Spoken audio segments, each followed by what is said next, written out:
என்னோட நேம் மன்ஷா. நான் 12th standard படிக்கிறேன். 2 டைம்ஸ் ஆர்ட் எக்ஸப்ட் பண்ணியிருக்கேன், 2 தடவை எக்ஸ்போஸ் பண்ணியிருக்கேன். இதுலேருந்து என்னோட ஷைனஸ் ரொம்பவே குறைஞ்சிருக்கு அண்ட் ஸ்டேஜ் ஃபியர்.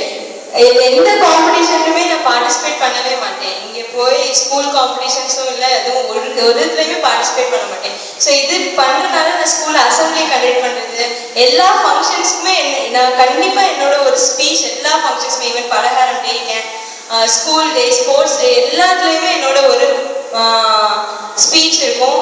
என்னன்னா இதெல்லாம் எதுனாலன்னா என்னோட குருஜியோட கிரேஸ்னால நான் எக்ஸ்போஸ் பண்ணனால, நான் இதில் ஃப்ரீயாலாம் பண்ணுறதுனால தான் எனக்கு இதெல்லாம் கிடைச்சிருக்குது.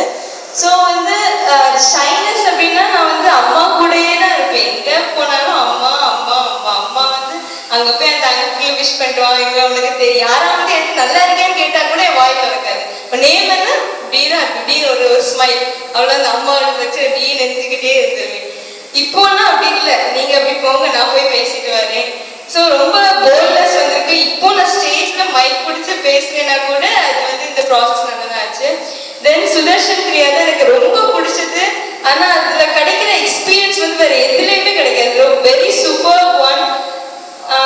இந்த கோர்ஸ் ரெகுலராக பண்ணணும். இதில் ஆக்சுவல் அப்புறம் என் பேரண்ட்ஸ்க்கு ரொம்ப தேங்க்ஸ் சொல்லுவேன். ஏன்னா நான் ஒரு முஸ்லீம் ஃபேமிலி, அந்த முஸ்லீம் ஃபேமிலியில் எந்த ஒரு ஃபேமிலியும் இப்படி இருப்பாங்க, மோஸ்டாக இருப்பாங்க. ஆனால் இவ்வளோ தூரத்தில் இருக்க மாட்டாங்க. சத்சங் அட்டெண்ட் பண்ணுவேன், எல்லா கோர்சஸ் போவேன், குருஜியை பார்த்துருக்குறேன், குருஜி கூட விசிட்லாம் இருந்துச்சு.